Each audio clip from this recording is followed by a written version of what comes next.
Bismillahirrahmanirrahim. Assalamualaikum warahmatullahi wabarakatuh.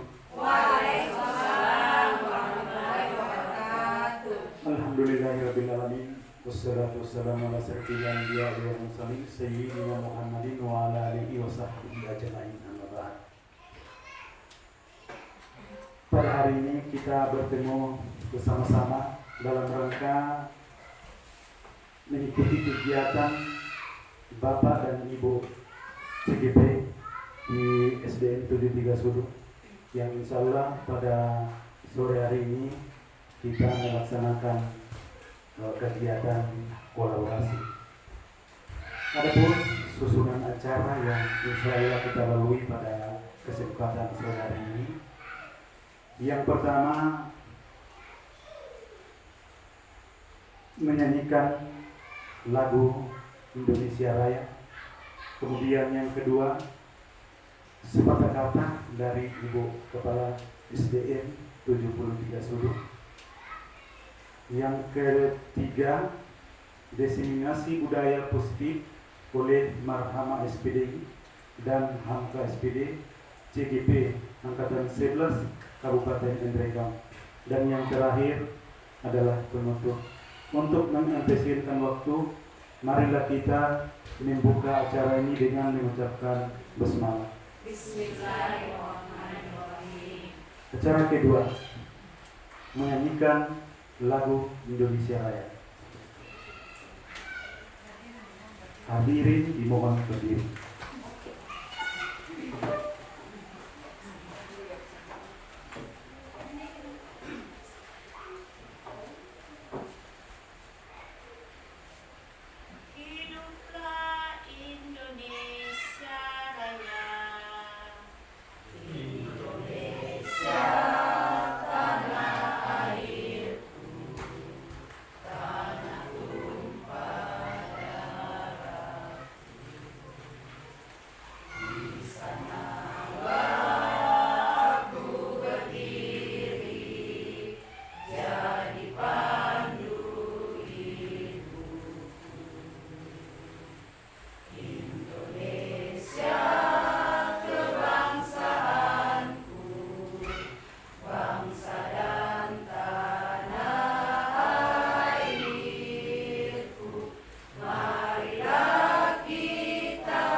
Bapak Ibu dimohon duduk kembali. Acara selanjutnya, sepatah kata dari Ibu Kepala SDN 73 Sudut. Kepada Ibu dipersilakan. Bismillahirrahmanirrahim. Assalamualaikum warahmatullahi wabarakatuh.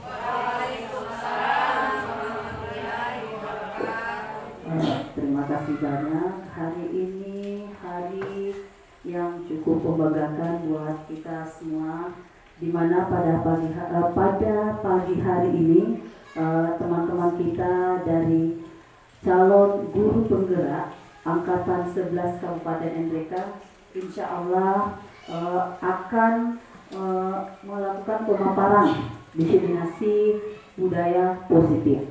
Jadi sebagaimana yang kita ketahui bahwa budaya positif yang biasa terjadi di sekolah, inilah nanti akan kita angkat ialah nilai-nilai keyakinannya. Nah, dan termasuk juga kebiasaan-kebiasaan sekolah yang berpihak pada murid agar murid dapat berkembang menjadi pribadi yang kritis, penuh hormat dan bertanggung jawab. Nah, dalam hal ini Bapak Ibu yang masuk dalam calon guru penggerak angkatan 11 diharapkan setelah melakukan atau finish hingga menjadi guru penggerak nanti bisa merealisasikan budaya positif di sekolah kita. Nah, untuk berikutnya mungkin Bapak Ibu untuk lebih mempersiapkan waktu bisa memaparkan lebih jelas kepada kami mengenai diseminasi budaya positif, dan ini disampaikan oleh dari calon guru penggerak angkatan 11 Kabupaten NTK. Silakan Pak.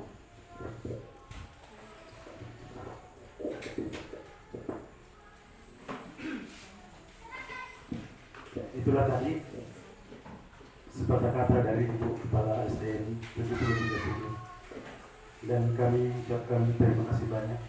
Lanjut ke acara selanjutnya, diseminasi budaya positif oleh Marhama SPDI. Kepada Ibu dipersilakan. Assalamualaikum warahmatullahi wabarakatuh. Waalaikumsalam warahmatullahi wabarakatuh. Alhamdulillahirabbil alamin.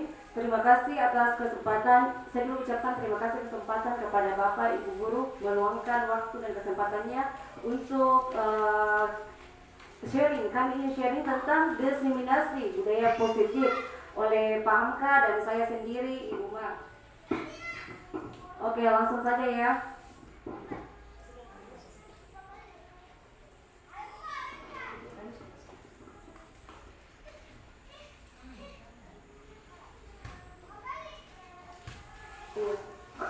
Di sini sebelum kita lanjut lebih luas lagi, di sini ada pertanyaannya. Apakah Bapak Ibu setuju bila pemberian hukuman dapat mendisiplinkan murid? Bagaimana Bapak Ibu? Tidak ya. Oke. Kedua, pemberian hadiah meningkatkan prestasi murid? Tidak. Ada yang jawabnya ya? Lanjut, nomor 3, guru harus mampu memberikan solusi untuk setiap murid yang bermasalah. Bagaimana? Oke. Dan keempat adalah guru berperan sebagai teman bagi murid. Apakah kita sebagai guru berperan sebagai teman bagi murid? Ya. Nanti lebih luasnya nanti dijelaskan ya di posisi kontrol.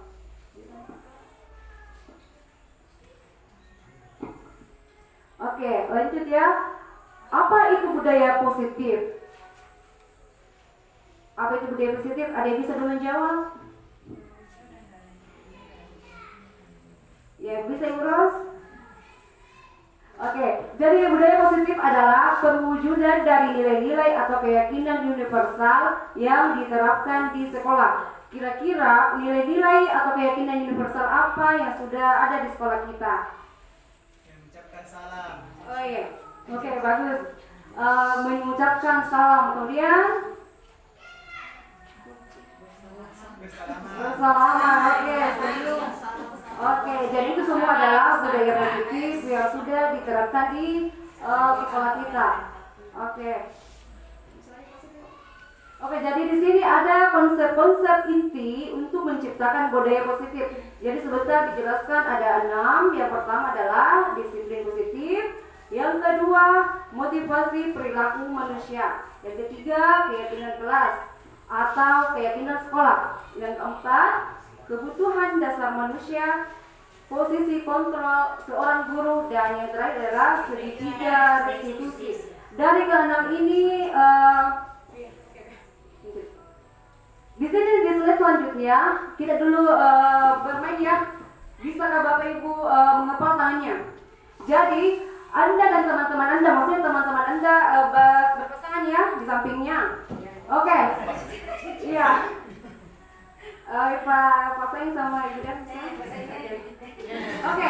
Jadi tugas kita adalah mengepal salah satu tangan kita ya. Jadi coba bayangkan apa yang Anda simpan di dalam kepalan tangan ini. Di dalam kepalan tangan ini hal yang sangat penting, hal yang sangat rahasia ya bagi kehidupan kita. Jadi tugas teman kita di sampingnya akan membuka. Bagaimana caranya membuka? Yaitu bisa dengan cara memaksa, ataukah memberi wujukan, ataukah sogokan ya. Bisa dulu dicoba. Oke. Bisa dicoba dulu bersama pasangannya di samping. Oke.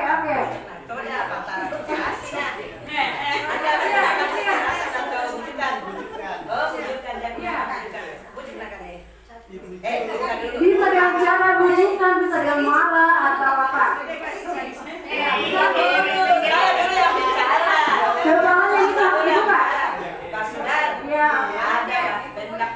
Bagus sekali. Tapi tidak mau kasih lihat.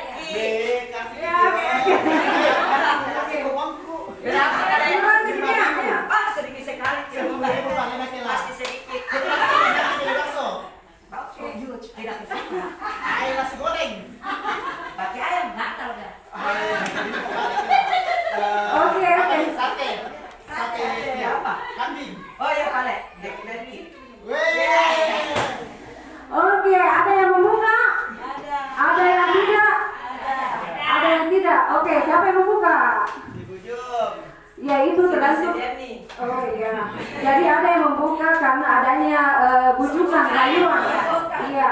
Jadi itu tergantung juga dengan posisi kontrol kita ya diri sendiri. Apakah kita bisa mematuhi aturan itu, disiplin itu sesuai dengan hati kita, ataukah kita menjalankannya sesuai dengan bujukan orang lain, ataukah hanya dimarahi baru dijalankan, ataukah ada bujukan atau sogokan? Ya begitu. Si kocak kira apa dibujuk le?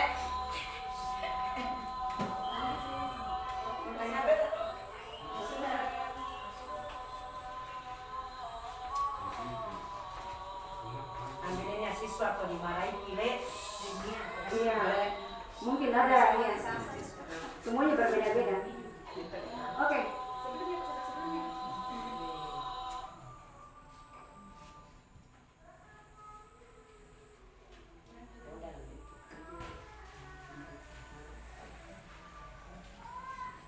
Kita lanjut ya. Di sini ada pergeseran paradigma teori kontrol oleh Dr. William Glasser. Yang pertama, ilusi guru mengontrol murid. Apakah kita sebagai guru posisi kita mengontrol murid kita? Ya. Ada yang ya? Oke. Ada yang tidak? Ada. Oke. Oke, yang kedua, ilusi bahwa semua penguatan positif, efektif dan bermanfaat. Apakah kita setuju? Ya, setuju. Oke. Yang ketiga, ilusi bahwa kritik dan membuat orang bersalah dapat menguatkan karakter. Apakah kita saat kita sebagai guru membuat rasa bersalah kepada murid, apakah murid itu merasa kuat karakternya? Tidak. Oh ya. Ada yang ya? Tidak. Oke, kita sepakat ya. Lanjut. Ilusi bahwa orang dewasa memiliki hak untuk memaksa. Apakah kita sebagai orang dewasa bisa memaksa? Iya, tidak. Oke. Oke, di sini ada bagaimana seseorang bisa berubah dari paradigma stimulus respon kepada pendekatan teori kontrol. Di sini ada stimulus respon dan di sana ada teori kontrol. Yang pertama adalah adanya realitas kita sama. Apakah realitas itu kebutuhan kita bersama-sama?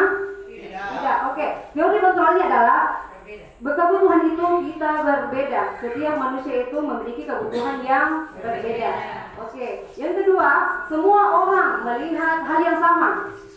Itu belum jelas ya, karena setiap orang itu memiliki gambaran yang berbeda. Iya, oke. Tiga, kita mencoba mengubah orang agar berpandangan sama dengan kita.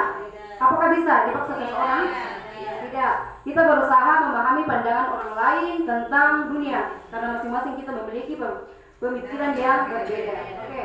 Yang keempat, perilaku buruk dilihat sebagai suatu kesalahan. Tidak? Ada yang ya? Tidak. Oke.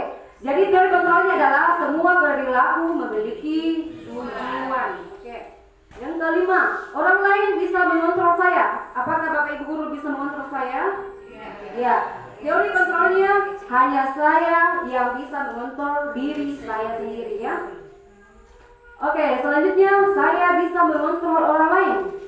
Tidak. Ya, teori kontrolnya Anda tidak bisa mengontrol orang lain. Yang ketujuh, pemaksaan ada pada saat bujukan gagal. Apakah saat kita memaksa seseorang atau murid kita dan gagal, apakah kita harus saat kita membujuk, apakah kita harus ada pemaksaan? Tidak? Oke. Tapi yang kita ciptakan adalah adanya kolaborasi dan konsensus menciptakan pilihan-pilihan yang baru. Dan yang terakhir adalah model berpikir menang atau kalah. Itu lagi tidak terjadi sekarang ya. Yang sekarang itu adalah model berpikir menang-menang. Tidak ada lagi menang kalah. Oke. Slide selanjutnya. Oke, apa makna disiplin? Apakah itu disiplin? Oke, jujur. Mematuhi aturan yang telah disepakati. Oke. Ada yang lain? Apa itu disiplin? Belajar. Oke. Jadi apa makna disiplin? Disiplin artinya adalah belajar. Makna asal ini berasal dari konotasi yang disiplinkan diri dan murid-murid melalui Socrates dan Plato. Disiplin diri membuat orang menggali potensinya menuju sebuah tujuan dan apa yang ia hargai. Bukan karena ada pemaksaannya ataukah ada rasa takut. Di sini disiplin positif merupakan salah satu cara penerapan disiplin yang bertujuan untuk menumbuhkan kesadaran serta memberdayakan anak untuk melakukan sesuatu tanpa adanya sogokan, tanpa adanya ancaman maupun adanya hukuman. Itu sama sekali dihilangkan ya.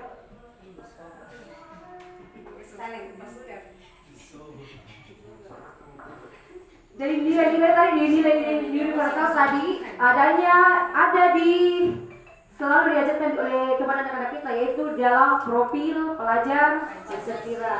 Yang pertama adalah beriman dan bertakwa kepada Tuhan Yang Maha Esa dan berakhlak mulia. Yang kedua adalah kebinekaan global. Yang ketiga gotong royong, mandiri, kreatif dan bernalar kritis.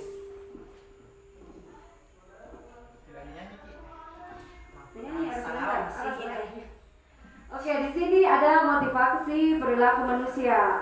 Kira-kira Bapak Ibu guru hebat, kira-kira di manakah di sini masuk diri kita? Yang pertama ada menghindari ketidaknyamanan atau hukuman. Yang kedua, mendapat imbalan atau penghargaan. Yang ketiga, menghargai diri dan menjadi orang yang mereka inginkan. Kira-kira posisi kita di sini yang mana? 1, 2 atau 3? Ketiga? Ya, Pak, coba di ketiga. Bujum.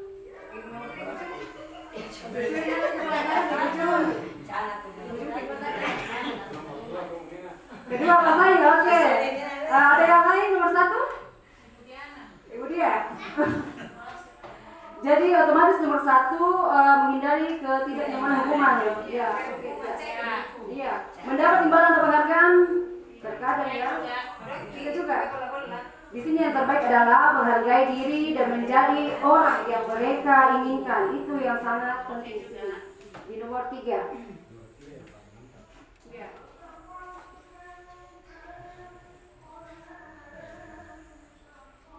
Di atas ada tabel tentang hukuman, konsekuensi, dan restitusi. Di sini hukuman nomor 1 ya, saya baca. Identitas gagal itu hukuman. Saat kita memberi hukuman, sesuatu yang menyakitkan harus terjadi. Jadi saat kita memberi hukuman kepada anak kita, maka perasaan mereka akan sakit ya. Iya. Kalau konsekuensinya, sesuatu itu harus terjadi. Sebentar contohnya ya, contoh. Ya, kemudian yang ketiga ada restitusi. Restitusi merupakan pilihan. Jadi nanti ada dijelaskan oleh Pak Muta segitiga restitusi ya, membuat pilihan. Nanti kita baca ini ya. Oke, berdasarkan bagian tadi, penjelas Penjelasan sebentar.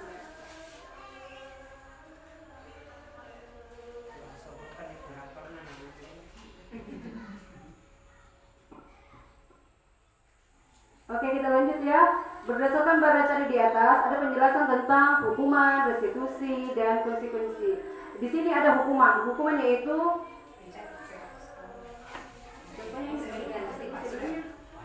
penjelasan dulu ya.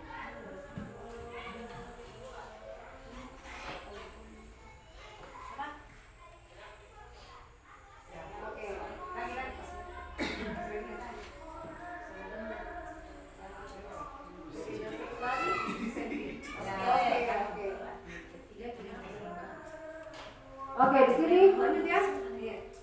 Di sini adalah hukuman. Hukuman itu tidak terencana, bersifat satu arah, bisa berubah hukuman fisik, psikis atau kata-kata kasar. Itu yang tidak terencana. Kalau konsekuensi bersifat terencana, sudah disepakati dalam kelas saat dilanggar, maka situlah harus menerima konsekuensinya. Dan itu dibuat oleh pihak guru atau sekolah. Kemudian restitusi adalah sebuah proses menciptakan kondisi bagi murid untuk memperbaiki kesalahan mereka sehingga mereka bisa kembali kepada kelompok mereka dengan karakter yang lebih kuat. Itu menurut Gosling. Di sini contoh konsekuensi atau hukuman. Bapak Ibu guru, apakah nomor 1 mencatat 100 kali di dalam buku kalimat saya tidak akan terlambat lagi karena terlambat ke sekolah? Apakah ini konsekuensi atau hukuman? Ada yang konsekuensi? Oke, cuma lagi konsekuensi. Yang lain hukuman? Oke, tidak apa-apa, berbeda pendapat. Oke, yang kedua, lari mengelilingi lapangan basket 2 kali karena terlambat hadir di sekolah. Apakah hukuman atau konsekuensi? Hukuman. Yang ketiga, membersihkan coretan yang dibuatnya di meja tulis. Apakah konsekuensi atau hukuman? Karena adanya. Oke. Yang keempat, murid diminta untuk push up 15 kali karena tidak menggunakan masker ke sekolah. Hukuman. Lanjut. Berdiri di depan.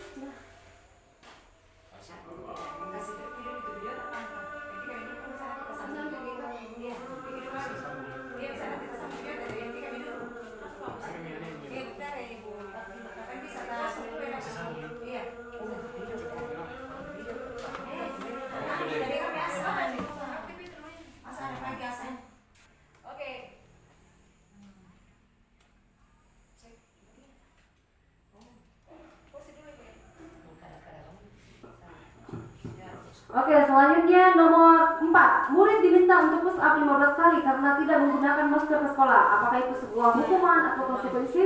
Hukuman. Oke, sepakat. Selanjutnya, berdiri di depan kelas sambil mengangkat kaki 1 karena tidak bisa menjawab pertanyaan. Hukuman, jangan kalah. Oh iya. Oke. Lanjut, membersihkan WC karena merusak pensil teman. Hukuman. Ya, yang terakhir, lari keliling lapangan karena terlambat 10 menit saat pelajaran PJOK. Apakah konsekuensi atau hukuman? Konsekuensi. Ada yang konsekuensi? Ya, ada yang hukuman. Oh iya, terbagi dulu ya. Oke, lanjut Pak Sudah.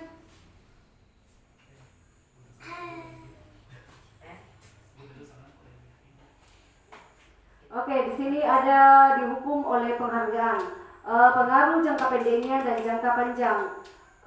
Mungkin kalau pengaruh jangka pendek mungkin biasa ya, tapi nanti kalau mereka terbiasa dalam jangka panjang maka mereka itu mengharapkan penghargaan, imbalan ya. Yang kedua, penghargaan tidak efektif. Yang ketiga, penghargaan merusak hubungan. Contohnya kita dalam kelas kita melakukan satu lomba ya, tapi hanya juara 1 yang diberi hadiah. Kemudian juara 2 dan juara 3 itu apakah juara 2? Kecewa. Iya, merasa kecewa. Jadi di situ biasa penghargaan merusak hubungan saat juara 1 saja diberi hadiah. Yang selanjutnya, penghargaan mengurangi ketepatan. Penghargaan mengurangi kualitas, penghargaan mematikan kreativitas. Kadang ya. Lanjut, penghargaan menghukum. Dan yang terakhir motivasi diri dalam diri. Oke. Lanjut, mengapa keyakinan kelas bukan peraturan kelas? Kenapa kira-kira Bapak Ibu? Ada yang tahu? Mengapa disebut keyakinan kelas bukan peraturan kelas? Ya Ibu Jum? Karena kesepakatan secara bersama-sama di dalam kelas. Karena adanya kesepakatan bersama-sama ya, bersama guru dan siswa. Oke, bagus. Lanjut terus.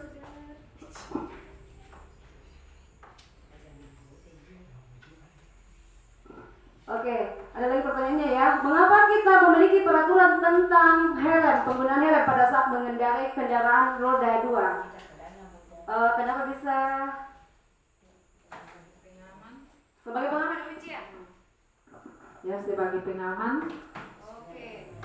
Di sini muncul nilai keselamatan ya. Oke. Yang kedua, mengapa kita memiliki peraturan tentang penggunaan masker dan mencuci tangan setiap saat? Di sini terjadi pada saat COVID ya.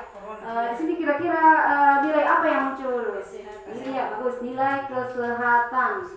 Bapak Ibu, apakah saat ada peraturan kita itu melakukan dalam diri, posisi diri kita itu dalam diri, kesadaran diri atau adanya peraturan? Adanya peraturan atau kesadaran dalam diri? Iya, ada kesadaran diri agar karena adanya aturan. Ada aturan Iya. kita sadar diri. Oh ya begitu. Berarti ada disiplin positif. Oh iya betul.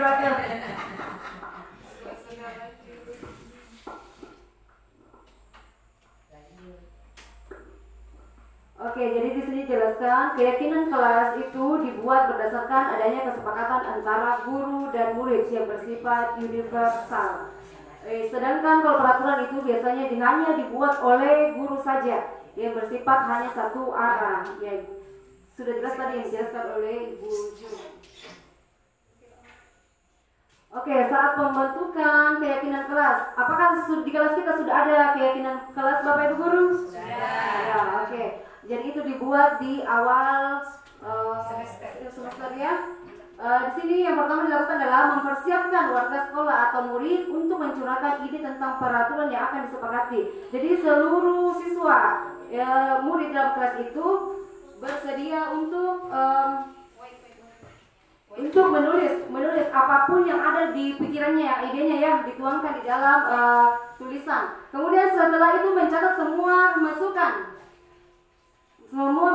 Jadi kalau ada kalimat negatif, kita sebagai guru dan siswa sepakati harus diubah menjadi kalimat positif. Contohnya tidak boleh membuang sampah sembarangan. Kalimat positifnya,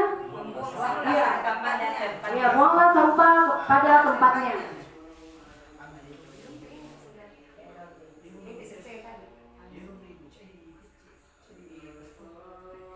Oke, yang ketiga adalah tinjau kembali curahan pendapat yang sudah terkumpul dan susun menjadi keyakinan kelas. Setelah terkumpul, jadi kita akan menyusun menjadi keyakinan kelas. Kemudian kita tinjau ulang keyakinan kelas yang tersusun dari 5 atau sampai 37 keyakinan dari ide-ide murid kita. Lanjut, meninjau dan menyetujui dengan menandatanginya. Jadi kalau sudah sepakat antara guru dan murid, tugas kita adalah tanda tangan. Dan yang terakhir adalah keyakinan kelas di print dan ditempel di dinding kelas untuk selalu dilihat oleh seluruh peserta atau murid. Oke, Bapak Ibu, apakah kita dulu bisa berdiri bersama pasangannya? Oke, yang tidak ada pasangannya bisa dulu mencari pasangan.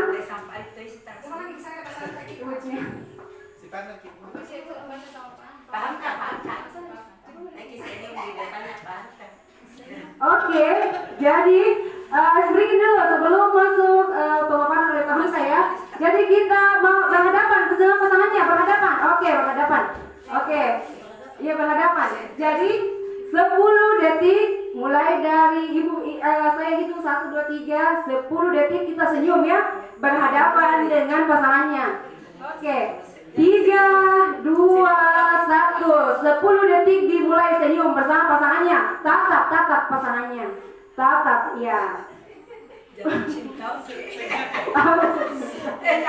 Oke, tepuk tangan Bapak Ibu sudah senyum. Oke. Selanjutnya pemaparan segitiga restitusi akan dibawakan oleh Pak Hamka. Kepada Bapak disilakan.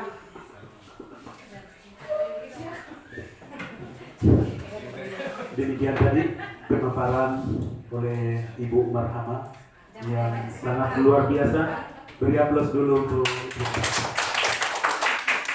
Kemudian pemaparan yang kedua yaitu Hamka SPD CKP Angkatan 2 Kabupaten Trenggalek disilakan.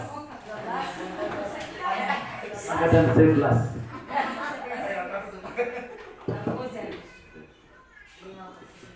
Oke, baiklah. Assalamualaikum warahmatullahi wabarakatuh. Terima kasih kepada Bapak Moderator atau MC yang sudah memberikan kesempatan kepada saya untuk melanjutkan ini pemaparan tentang diseminasi budaya positif. Jadi targetnya ini kita adalah di sekolah kita ini berlaku yang namanya budaya positif. Jadi budaya positif itu yang berlaku di sekolah itu ada keyakinan-keyakinan ya, keyakinan-keyakinan mulai dari kebersihan, disiplin, itu semua yang jadi target kita. Itulah dimaksud dengan kebajikan universal ini.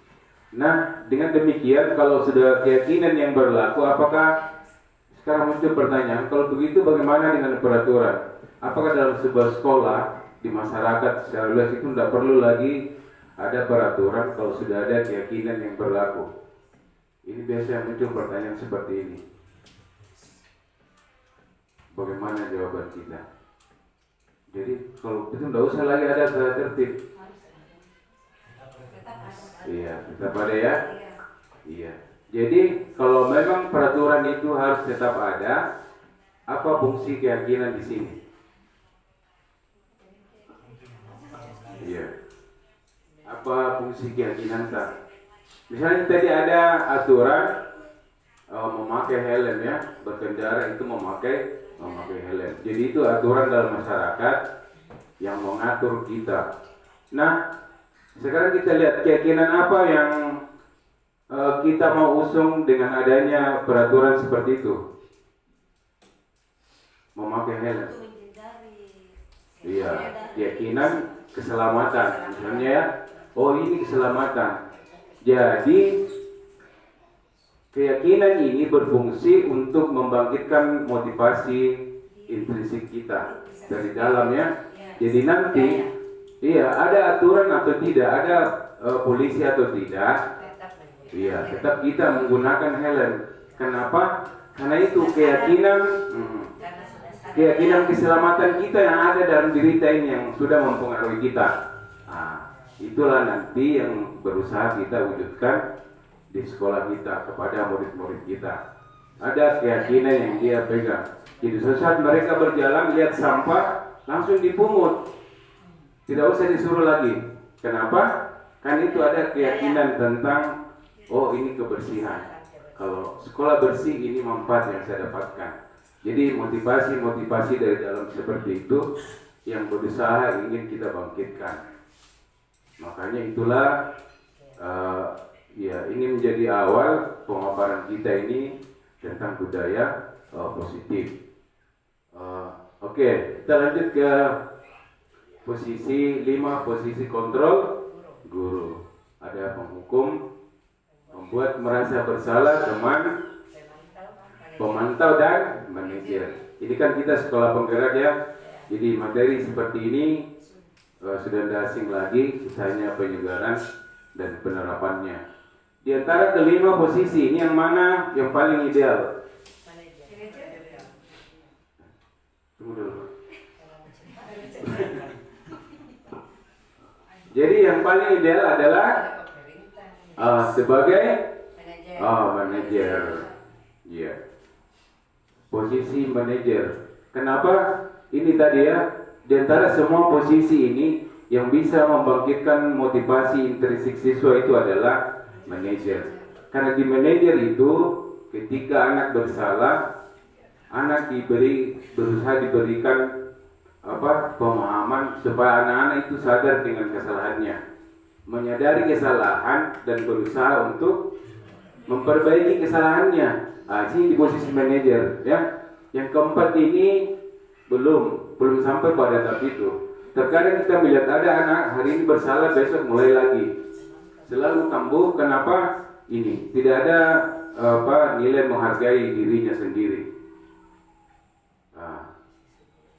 Dia tidak sadar dengan kesalahannya dan berusaha untuk memperbaiki kesalahan-kesalahan itu. Jadi yang perlu adalah posisi manajer. Kalau penghukum, ada guru penghukum, ada guru pembuat merasa bersalah, ada guru yang berposisi sebagai teman, ada sebagai pemantau, dan ada sebagai manajer. Yang jelas semua ini ada ciri-ciri khasnya tersendiri. Bagaimana ciri-cirinya? Yang penghukum, pembuat merasa bersalah, teman, pemantau, dan manajer. Yang jelas yang berusaha kita hindari adalah ini ya, penghukum dan pembuat merasa bersalah. Ya, lanjut.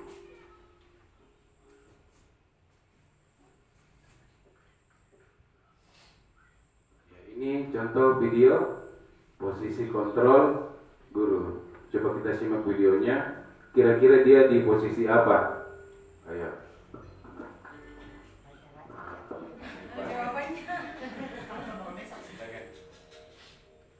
Ini contoh posisi guru sebagai penghukum. Jadi yang perlu kita perhatikan di sini adalah biasa kalimat-kalimat yang disampaikan kepada anak.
Ada yang sama di posisi itu. Ternyata posisi kita posisi kedua.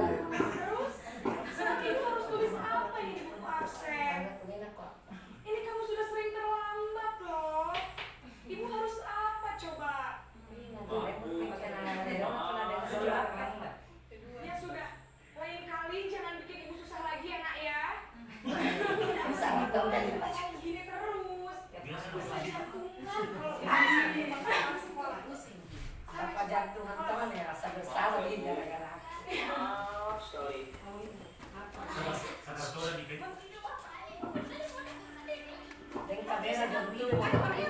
Sekarang yang posisi sebagai teman ya.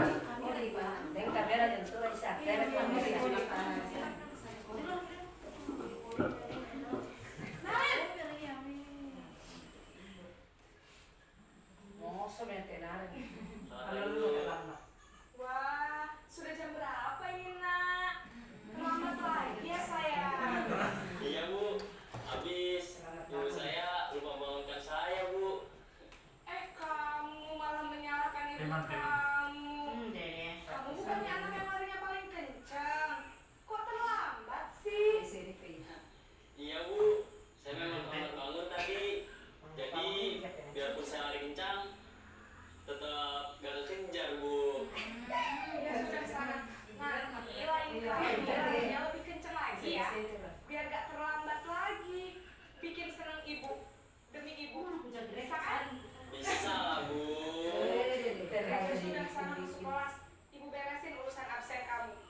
Kamu ini ada-ada saja. Naren,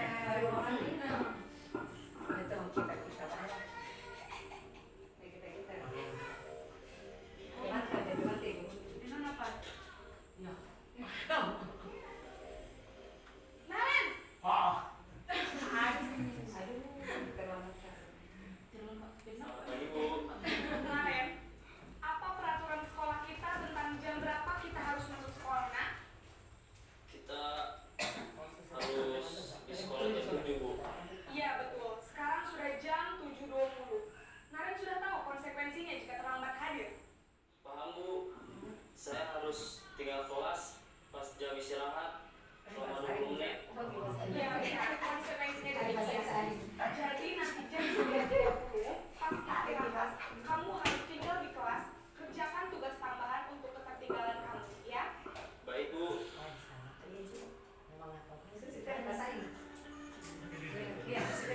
Sekarang di posisi terakhir, manajer.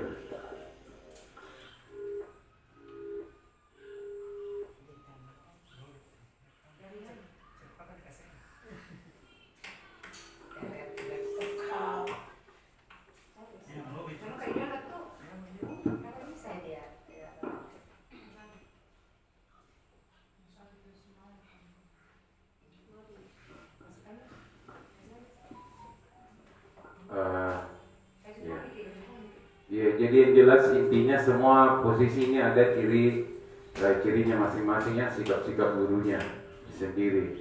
Yang jelas tadi di pertama itu salah satu ciri utama penghukum yang kita bisa tangkap adalah tidak memberikan alasan ya.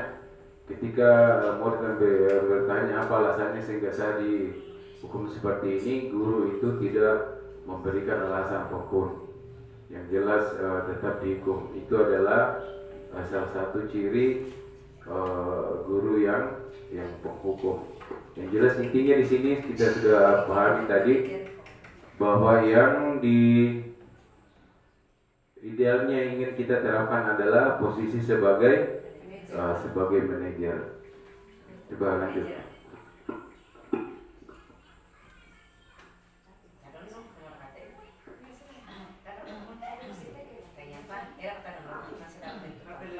Kita lanjut ke slide berikutnya.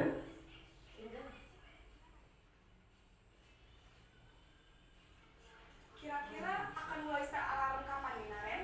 Setelah pulang sekolah akan segera saya lakukan. Baik, jadi Naren akan setel alarm untuk bangun besok pagi dan akan diingatkan oleh Kak.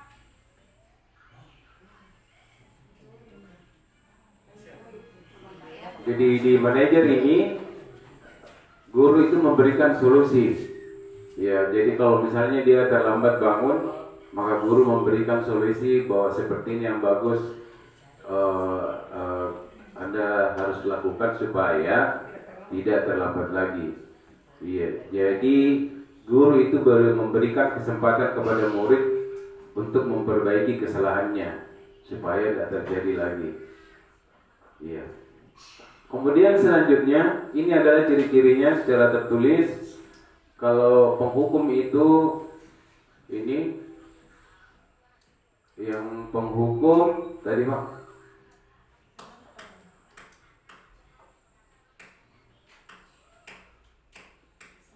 Iya, ini menghardik, menunjuk-nunjuk, berkaca pinggang. Iya.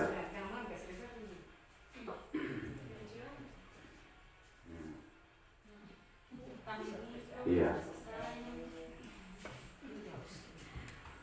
Efeknya anak menjadi pendendam, ya tidak menyukai guru atau mapel tertentu.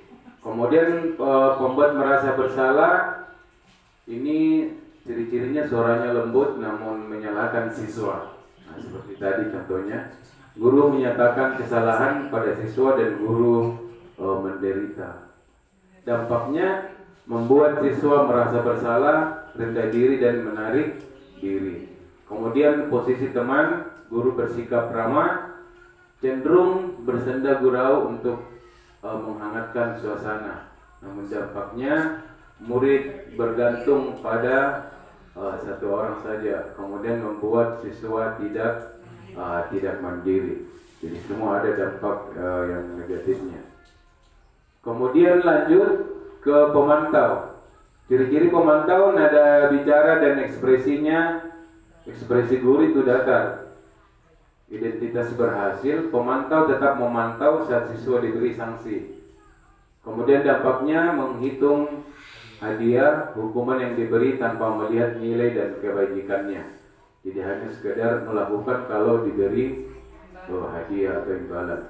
Tidak sepenuhnya mandiri. Kemudian ini manajer, suaranya netral, tercipta identitas positif, berhasil mengajukan pertanyaan bermakna, membantu siswa memecahkan masalah. Jadi dampaknya murid menjadi mandiri, ya, percaya diri, memecahkan masalah sendiri. Jadi ini manajer yang peserta didik memecahkan masalah sendiri. Jadi ini manajer, iya. Jadi inilah posisi yang ingin kita ingin kita terapkan. Oke, lanjut.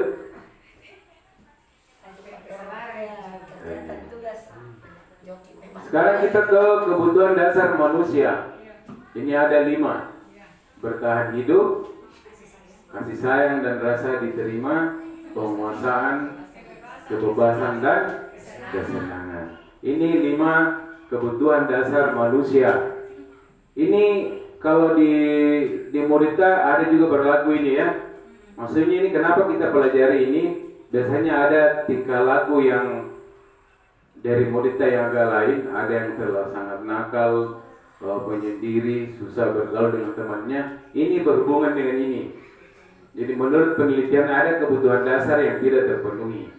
Misalnya ada anak nakal, suka ganggu temannya. Itu menurut penelitian katanya ini ya. Dia ada anak yang di kelas itu selalu murung, tidak bersemangat.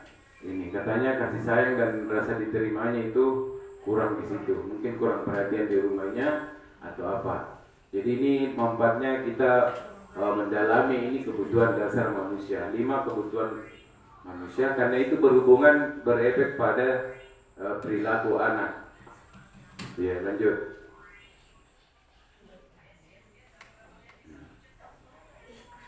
Lanjut. Apa ini? 1.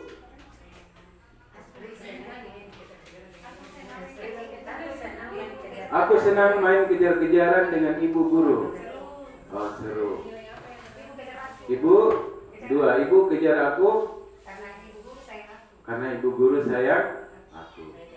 3. Aku hebat kan, bisa bikin ibu guru kejar aku. Kemudian yang 4, aku bosan belajar mewarnai terus dalam kelas. Jadi ini berhubungan tadi dengan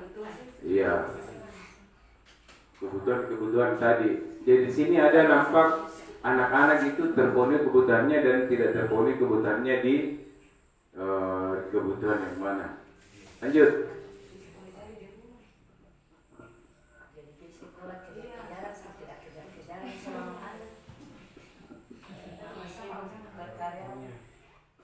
Dunia berkualitas. Ya, siapakah orang-orang yang paling penting dalam hidup Anda? Misalnya kita jawab sendiri. Kemudian nilai-nilai kebajikan apa yang terpenting dalam hidup Anda? Apakah keselamatan, kebahagiaan dan sebagainya. 3. Kalau Anda menjadi orang yang ideal, karakter atau sifat apa yang Anda paling inginkan ada pada diri Anda? Selanjutnya, apa pencapaian Anda yang Anda sangat banggakan? Kemudian, apa pekerjaan ideal bagi Anda? Kemudian, ceritakan bagian perjalanan hidup Anda di mana Anda merasa itulah titik puncak hidup Anda. Kemudian, apa yang paling bermakna dalam hidup Anda? Inilah sebenarnya pertanyaan-pertanyaan refleksi yang bisa kita tanyakan dalam diri kita. Iya, apa-apa saja yang, misalnya yang pertama, siapa orang-orang yang paling penting? Kemudian nilai-nilai kebajikan apa yang terpenting dalam hidup kita. Oke, lanjut.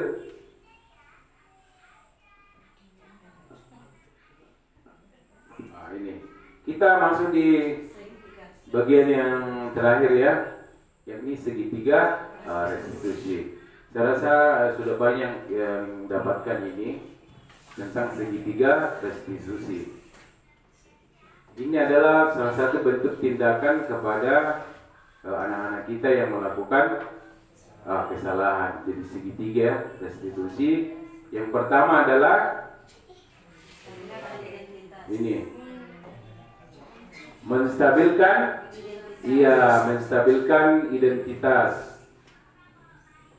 Apa maksudnya menstabilkan identitas? Mungkin ada teman-teman yang bisa berpendapat. Ya. Jangan menjatuhkan. Kalau ada siswa yang salah, jangan langsung dijatuhkan. Iya. Iya, menstabilkan. Jadi katanya yang bersalah itu ada namanya dua identitasnya anak ya. Ada identitas gagal dan ada identitas sukses. Pada saat anak melakukan kesalahan itu, dia berada pada identitas gagal. Nah, ini kita mau rubah dulu. Supaya apa? Supaya dia merasa, oh ternyata Bapak Ibu guru saya ini masih menghargai saya, meskipun saya sudah melakukan kesalahan. Saya tidak dikucilkan, saya tidak dimarahi. Itu masuk di menstabilkan identitas dulu. Jadi biasa ada kalimat-kalimat khusus yang diucapkan oleh guru untuk di tingkat menstabilkan identitas ini. Contohnya saya dengar ini katanya tadi, kamu mengejek temanmu. Saya bilang iya. Boleh Bapak tahu apa tujuannya? Kemudian mungkin dia cerita, oke. Jadi beginian, semua manusia itu tidak ada yang sempurna. Semua pernah melakukan kesalahan. Jadi itu mulai kita angkat harga dirinya supaya dia merasa tidak dihukum atau tidak apa. Kemudian masuk ke validasi. Iya. Sebenarnya validasi tindakan ya. Kita tanyakan tindakannya melakukan itu tujuannya apa? Siapa yang Anda rugikan? Kemudian apa pengaruhnya bagi diri kita? Ya, diri Anda ketika melakukan kesalahan itu. Kemudian menanyakan keyakinan. Jadi di kelas kan semua ada keyakinan. Jadi Anda mengejek, kira-kira keyakinan apa yang kita langgar? Nah, bilang, oh iya, saling menghormati. Saya langgar itu. Jadi sekarang apa yang Anda akan lakukan untuk memperbaiki kesalahan itu? Ya, nah bilang, oh berjanji tidak melakukan, minta maaf kepada yang diejek tadi. Jadi ini semua cara-cara dari awal sampai akhir adalah semua cara-cara bagaimana intinya adalah membangkitkan ini motivasi atau kesadaran dari dalam. Dari kesadaran dari dalam yang dirasakan oleh murid-murid kita. Jadi ini sangat penting. Kenapa? Ya itu tadi. Kalau kesalahan itu dilakukan satu kali, insya Allah tidak akan berulang lagi kalau ini sudah ada kesadaran dari dalam tentang manfaat dan ruginya kalau saya melakukan ini. Jadi inti dari semua pemaparan ini adalah ini, bagaimana kita mudah-mudahan bisa betul mampu menerapkan budaya positif. Jadi lingkungan yang ada di sekolah kita adalah betul-betul tercipta yang namanya budaya-budaya positif. Jadi berpijak kepada keyakinannya ya, keyakinan yang sudah kita sepakati bersama di kelas.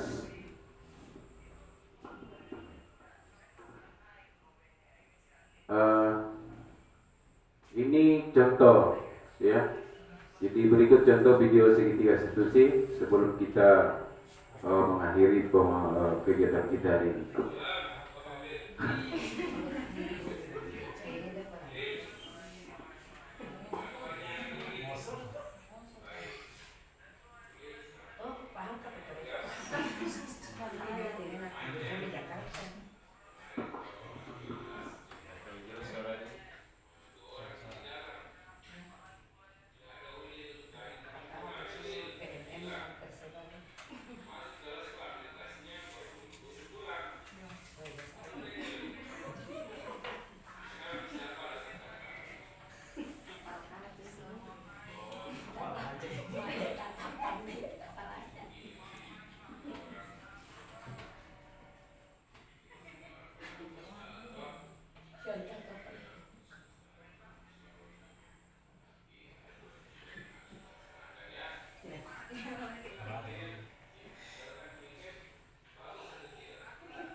jadi itu adalah dua contoh penegakan segitiga restitusi. Ya, jadi intinya adalah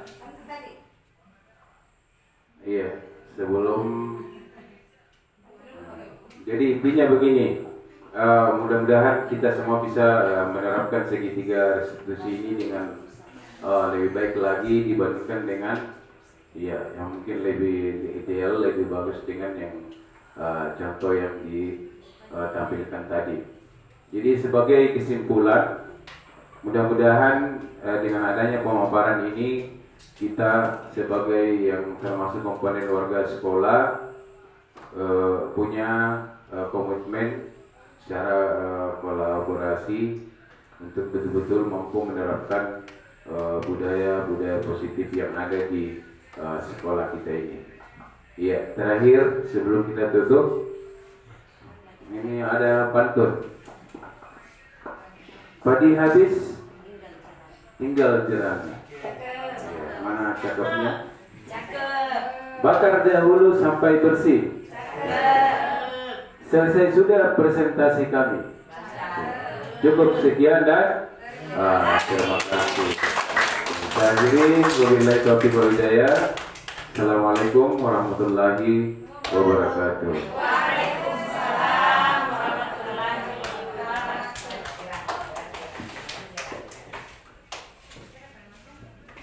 Oke, demikianlah tadi pemaparan yang kedua, diseminasi budaya positif oleh Bapak Hamka SPD, dan kepada Bapak kami ucapkan terima kasih dan mudah-mudahan dapat direalisasikan di sekolah kita untuk kedepannya.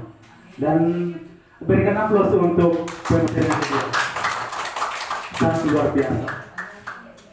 Kemudian dengan selesainya tadi pantun dari Bapak, maka tiba saatnya kita menutup acara kita ini dengan saya mengucapkan lain kali.